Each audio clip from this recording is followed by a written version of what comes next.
Hello, मैं परम मानव धर्म से बोल रहा हूँ और आप लोगों के कल के अवतार के बारे में ज़रूरी सूचना देना चाहता हूँ, जो बहुत दिनों से आप लोगों को नहीं मिल रहा था। हाँ, कल के अवतार आने वाला है और अति शीघ्र आने वाला है। वो भी दूसरे चरण के लिए आने वाला है, यह नहीं कि तीसरे चरण और अंतिम चरण के लिए आने वाला है और अंतिम प्रहार करने के लिए। प्रथम चरण समाप्त हो चुका है, जो कि गुप्त रूप से था, और दूसरे चरण में आने वाला है और तीसरा चरण बहुत ही विकराल होगा।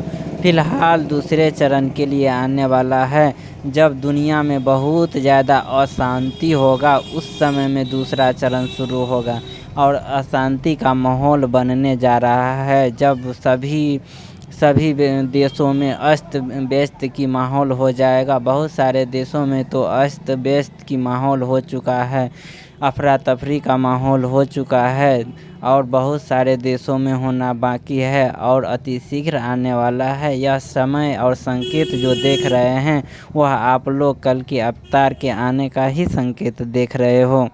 और कल के अवतार आएंगे तो सभी को शांति का संदेश दे करके मानवता का पाठ पढ़ाएंगे और जाति जाति का भेद बताएंगे कि जाति में क्या रखा है और मानवता में क्या रखा है और किसको मानना चाहिए, मानवता को मानना चाहिए कि जाति धर्म को मानना चाहिए।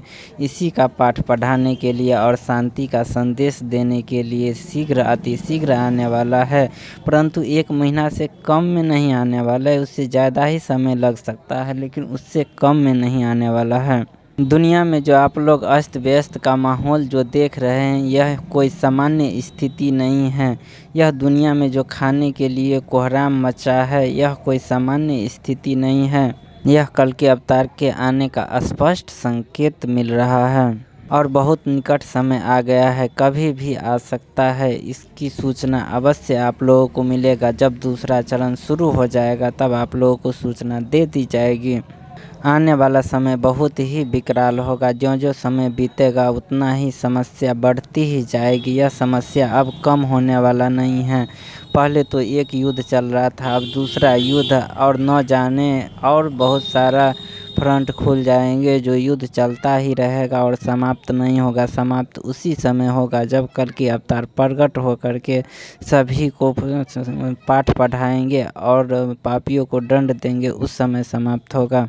और दूसरे चरण में जब आएंगे तो वह शांति दूत के रूप में आएंगे और सभी को शांति के लिए संदेश देंगे कि शांति कायम रखे। और शांति को कायम रखने के लिए वह अपने नॉलेज को, अपने ज्ञान को इतनी सटीकता से व्याख्या करेंगे और मनुष्य को ऐसे समझाएंगे कि मनुष्य क्या होता है और मनुष्य का कर्म क्या होता है, तब सभी को मानना पड़ेगा। वैसे ही किसी को बोल देगा कि शांत रहो, तो कोई शांत रहने वाला नहीं है। लेकिन ऐसे तकनीक का उपयोग किया जाएगा, ऐसे ज्ञान का उपयोग किया जाएगा कि सबको मानना ही पड़ेगा। जितना भी संसार के मनुष्य है, सभी को मानना पड़ेगा। जहाँ तक कि संसार के बड़े बड़े राष्ट्र का नेता है, राष्ट्र का अध्यक्ष है, उसको भी मानना पड़ेगा कि हाँ, यह व्यक्ति सही में बहुत ही विद्वान है और इसकी बात में कुछ सत्यता है और सभी को मानना ज़रूरी है।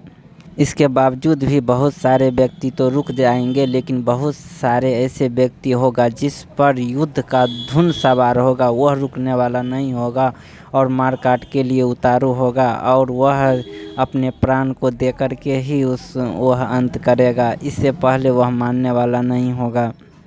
श्री कृष्ण ने बताए हैं कि गीता में अर्जुन को उपदेश दिए थे कि जिस समय वध करने जा रहे थे और सूर्य अस्त का समय हो रहा था, उस समय जब सूर्य की ओर देख रहे थे अर्जुन, तो उन्होंने देखा कि यह सूर्य की ओर देख रहा है और अपने लक्ष्य की ओर नहीं बढ़ रहा है। तो उस समय उसको समझाया गया कि तुम सूर्य को क्यों देख रहा है, अपने लक्ष्य को देखो और अपना काम तमाम करो।